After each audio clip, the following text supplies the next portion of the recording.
All right, so this is the Freedom Team presentation that we use for people that are in pre-foreclosure or short sale status.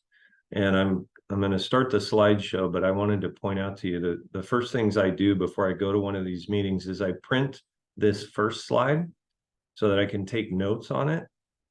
And I print the last slide, which is the short sale submission form. So this is all of the contact info for their mortgages, HOA, etc. So anyway, here's how this thing starts. We obviously have booked the meeting based on the premise of, hey, did you know there are 9 alternatives to foreclosure? I'd love to walk you through those and just teach you what they are so that you can make an informed decision. And some of the alternatives involve me, others don't. But my goal is to educate you, and if you need my services, great. But if you don't, I'm happy that I was able to help in some way, right? So now we've sat down and I pulled out this piece of paper, and I'm just going to take notes on the left side of the screen of what is your current situation. Do you have a first mortgage? How far behind are you? How much interest is owed? Those sorts of questions.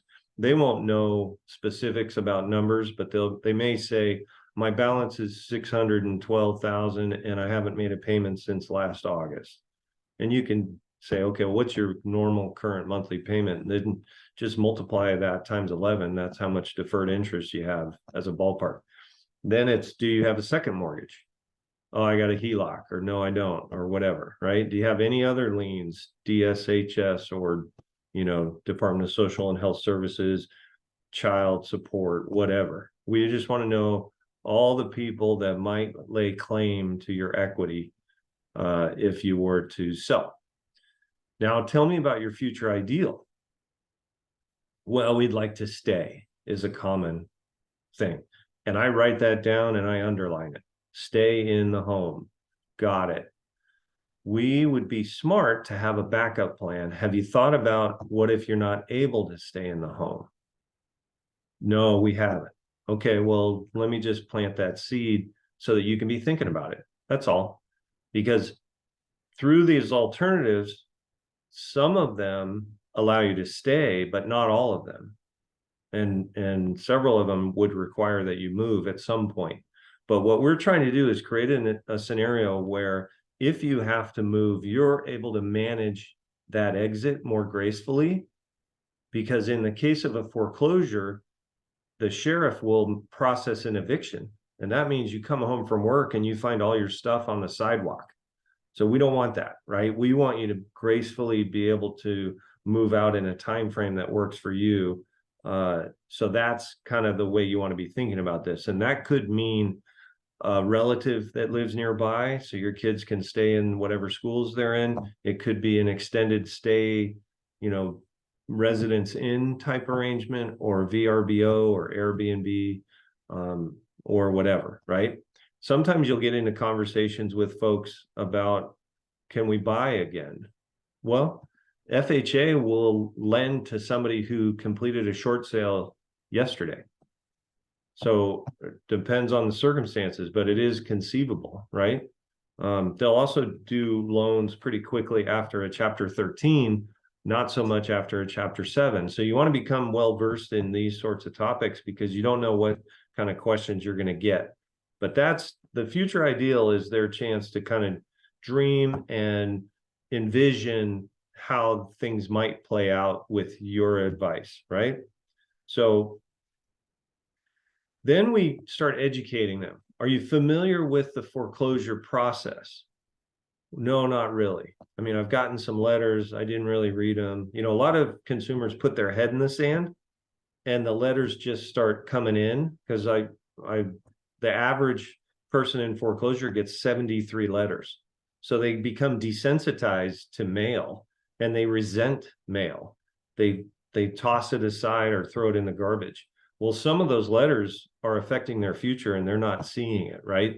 So it's really good to educate them so that they can be on the lookout for that, right? So for step one is the notice of default. That's when your lender has declared that you are officially in default and they are beginning the process of foreclosure. You have 30 days to cure the default. And if you don't, they're going to then file a notice of trustee sale. Now, I'm in Washington State. We are a trustee state. That means we have non-judicial foreclosures.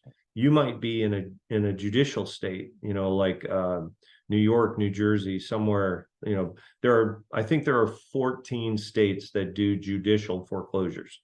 Ours is a trustee state. So we have a notice of trustee sale that goes out. That is the first notice that is a notice of public record. So the notice of default, nobody knows about that letter except you and your lender. The notice of trustee sale is published. So that's a notice of public record. So now everybody knows you're in foreclosure, right? Now, the auction date is set for 90 days out. And they've actually added an additional 30 days for mediation. So there's a mandatory mediation. So this really should say 120 days, but that's the time frame here in Washington. Now there's a redemption period in a foreclosure where the homeowner can bring the loan current up to 11 days before the auction. So if the auction is August 10th, they have until July 30th to bring it current. The vast majority of homeowners never bring it current though, because they don't have the money, right? Think about it. My earlier example was August. Well, that means there's 11 mortgage payments plus all the interest and penalties. The interest accelerates once you get into default. So it's costly, right? So it's unlikely they're going to redeem. But the whole point of this presentation is they do really have the opportunity to get the home sold ahead of the foreclosure being completed, right? Then the auction happens. Now the auction is going to have an opening bid set by your lender. Some lenders will do it based on whatever the payoff is for the mortgage. Others will do it based on 2/3 of the appraised value. It just depends on your servicer, right? And then what happens is at the auction, it's either going to get bought by an investor or not bought, and it's going to revert back to the lien holder. And then the bank is going to assign that home to an REO broker. REO stands for real estate owned. There are brokers like me, actually, that specialize in representing banks. So I wouldn't say that in the presentation to the consumer. I would just say they were then going to assign it to a listing broker in the local market who is going to list and sell it on behalf of the bank. Does that all make sense? And throughout this slide and this conversation, you're going to figure out where are they on this timeline, because they're going to be saying things like, oh yeah, I got that letter, or oh yeah, that notice went out. And if they say that last thing, I'll say, great, do you know when the auction date is? Because if this notice went out, the auction date is known. Here in King County, where I'm sitting, they're held every Friday at 10:30 in the morning at the admin building. So it's going to be some Friday, 120 days out, right? So I've now educated them on the whole process. Now we're going to talk to them about how we might be able to help, right? So we can help them avoid the foreclosure, or at the very least, delay the foreclosure, right? So it really depends on the timing and the circumstance and what their future ideal is. But we can actually bring them an immediate offer, right? So if you're with EXP, that would be an express offer, cash offer that can close in as little as 10 days, right? We can also refer them to a foreclosure defense attorney if they feel like they've been wrongfully foreclosed, right? We can refer them to a bankruptcy attorney. That would delay the foreclosure, but it doesn't prevent it completely. So the bank can sue to have the home set outside of the bankruptcy, and the courts will approve that because that's a collateralized debt, right? We also have mediators that we can refer them to. And then at the bottom, if they're a short sale, we can get their short sale approved. We have a negotiating team that we work with, and we'll help them get short sale approval. And that could be the solution that serves them best, right? So let's talk about what their 9 options are. So the first one is to do nothing. And that's typically what they have been doing. And I should have said at the beginning of the video, I print this one too, so that I can write on it and strike out the ones that aren't going to work for them and circle the ones that they're interested in exploring, right? So do nothing, we're going to strike that one for sure, because do nothing is what ends up with a foreclosure and an eviction. And we don't want that, right? That's the least graceful way to manage this situation that we're in. Pay the arrears. Are you in a position to catch up the arrearage? So that means any payments plus interest and penalties. Usually they're going to say no to that. So we're going to strike that one. Have you ever filed bankruptcy, or have you considered filing bankruptcy in this instance? They may say, yeah, we're looking into it. Great. Then I'll circle that. And I'll remind them that bankruptcy will buy you time, but it won't stop the foreclosure completely. So let's circle that, but let's come back to that. All right. A deed in lieu. Have you ever heard of that? They'll say, yeah, that's where I give the keys to the bank, right? Yes. One thing a lot of people don't realize is that that's an abbreviated term right there. It's actually deed in lieu of foreclosure. And what that means is you're giving the keys to the bank, but they're still going to report it as a foreclosure. So all you're doing is making it easier for the bank to foreclose on you. We don't want to do that, right? We don't want to make it easy for them to take our house and our equity, right? So we strike that. Have you looked into a refinance? Yes, a lot of times consumers will have tried that and they'll say, we got rejected because we're late on our payments. Okay, not surprising, but it certainly was worth looking into, but we're going to strike that off as well. How about a loan modification? Have you talked to your lender about that? No, what is that? I will explain what a modification is. I'll even help them pursue one. If they're successful, that means I don't get paid, but I'm okay with that, right? What I'm doing is helping them, and I'm turning them into a raving fan if I help them, right? I mean, the way I kind of compare these transactions is if you work with first-time home buyers, you probably like it because it's so heartwarming to give a first-time home buyer keys, right? Nothing is more heartwarming than when you save somebody from foreclosure. They will hug you and choke you around your neck while they cry on your shoulder with appreciation. So do this with a noble heart and help wherever you can. And in a lot of instances, you're going to result in a sale and a commission, but not always. And that's okay. Sell with a real estate agent. Have you considered that? Well, we didn't really think we needed to. We were hoping to stay, you know, whatever they're going to say. Well, let's circle that one because that is a possible outcome. Selling on your own. Have you thought of that? Some people will say, when you bring up the sell with a real estate agent, they'll say, well, I wouldn't hire an agent. I would sell it myself. Well, if you're a short sale, there's no benefit to you selling it yourself. The bank, the lender is going to eat the commissions. You're not going to get a nickel out of a short sale as a homeowner. So you may as well let somebody who does this for a living sell your home. And I'll ask them, have you ever sold real estate on your own before? It's a full-time job. And you already have a full-time job. Do you really want 2 full-time jobs, right? So we'll kind of talk through number 8 and we'll end up crossing that out. And then number 9, customize your freedom team plan or your freedom plan and team, right? So that we always circle because that's us, right? Then we talk about obstacles and we're educating the whole way, right? What are some obstacles? Well, the bank can foreclose before the short sale is approved because the buyer walks away. If the bank is slow or unrealistic on price, that could be a problem, right?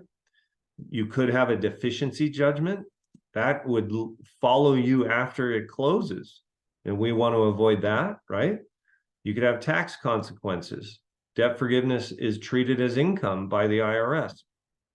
Credit consequences, right? You can have an impact on your credit score. You can have employers and insurance companies that pull your credit before they extend an offer to work or an insurance policy. Or if you're going to go and become a renter, that could impact you, right? Foreclosure and deed in lieu versus a short sale is less impactful. Other credit obstacles can include other debts that could be addressed, right? Should I modify or legally challenge my foreclosure? The value today versus the loan amount. That could help you decide if it's worth pursuing a modification. If I'm trying to modify a $700,000 mortgage on a home that's only worth $600,000, that doesn't make any sense, right? Can I just buy some time? So here's how we might address those, right? With the Freedom Team, we give an immediate offer that begins the negotiation process, and it stops the foreclosure proceedings. It's illegal for your servicer to consider an offer while also proceeding with the foreclosure, right? Our purchaser is also going to be patient. So if the short sale takes 6 months to approve, that's okay. They're still going to want to buy it once it's approved, right? We can even offer enough money to cover junior liens and repairs if needed, right? Deficiency judgment. So we have an attorney that represents the negotiation and makes sure that the approval letter does not open you up for a deficiency judgment. We actually live in a non-deficiency state. It's illegal for them to pursue you for the deficiency unless you agree to it in writing. Well, a lot of what these shifty servicers will do is sneak some language in the approval letter that opens the door for deficiency judgments. So we'll make sure that doesn't happen to you. Tax consequences. So we have a CPA on our team that'll make sure to review the approval and make sure that the tax consequences are limited. All right. Credit consequences. So we actually will verify, challenge, and remove anything that is not legitimately on your credit report. Other obstacles, bankruptcy consultation, right? We can avoid the credit double whammy of having a foreclosure and a bankruptcy on your credit report. Mediate, modify, or litigate additional time in the home without payment, right? If we successfully mediate or modify, that would get you back on track, but there'll also be a window of time where you're able to stay without paying anything, right? And we can use that mediation statute to evaluate whether a modification is a good thing to entertain. And a lot of times when you're in this conversation with a homeowner, you'll have already dug in pretty deeply on modifications because you want them to understand that requires you resuming making payments. Is that realistic? Oh, well, no, that my husband got laid off or whatever, right? Here's what the timeline typically looks like, right? We would market it for a buyer. We typically find one and put it under contract in 60 to 90 days. We would then spend 60 to 90 days negotiating, and buyer number one could bail because they're tired of waiting. Now we try and get buyer number two, and they write a lower offer because we've been on the market for so long, right? Now we're negotiating for 60 to 90 more days because we have a whole new offer. We have to start all the way over. This is how a traditional short sale can happen and why they oftentimes have failed escrow after failed escrow and end up at a very low number. With our process, we're able to offer sort of a two-path approach, right? Because we start with an immediate offer. The bank's forced to identify what price they will accept and the approval language that has to be acceptable to you with our advice, right? We actually can increase the offer as necessary if the initial offer isn't high enough and covers subordinate liens, repairs, and everything else all the way through to a successful close. The buyer, when a typical buyer buys a house, they only want to know two things, right? What's it going to cost and when can we move in? Well, we'll continue to market the property for you and find a buyer that'll pay more than the initial offer if needed. That allows us and you to net more money and close in a more timely fashion. Does that make sense? And they go, oh, yeah. So we will use the cash offer to do the negotiations, but we'll continue to market the home. All right. So now let's talk about what solution you need, right? We know you need foreclosure avoidance. We're going to handle that with the immediate cash offer. We're also going to make sure that you don't have any risk of deficiency judgment. We're also going to be experts in helping you sell the home. We'll give you the credit police consultation for free. We'll also help address other credit issues if you need outside folks to come in and help, like bankruptcy attorneys, et cetera. And then we have the CPA who's going to vet the tax consequences, right? Our solution will help you address all of those things.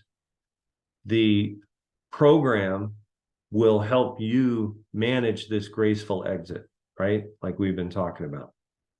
Now, the credit police and the bankruptcy and mediation, all that, we can get you a free meeting with any of those providers. But if you do decide to hire them, there will be an additional cost for them or for their services. So next steps, we're going to give you a list of documentation so that we can start working on this for you. We've got a form that we're actually going to give you today that you can start filling it out. And then we'll schedule an appointment to go over the file with you to see if anything is missing, right? We'll have professional photos taken so we can get it ready for market, prepare for showings and prospective buyers. The typical timeline for one of these transactions from start to finish is 4 to 6 months, but we can get the approval faster than that and close in a time frame that works for you. And that is sideways the form, right? So this is where you end and you say, based on this conversation, does this sound like a program that you'd like to pursue? And the cool thing is we're in a market now where not everybody is short. I have one I'm working on right now, and the lien holder is going to get paid in full. So we don't have to negotiate with them. We just had to find the buyer, right? That's the best part about being with EXP is you can use the, hey, do you want to learn how to avoid foreclosure? I'm an educator approach, but you're still able to use express offers and get quick deals closed if the numbers pencil. Make sense? So I'm going to share this in the Agent Collective. If anyone can feel free to reach out to me, I'm happy to help. Again, this is Ed Laine, 206-229-5515. Thanks and have a great day.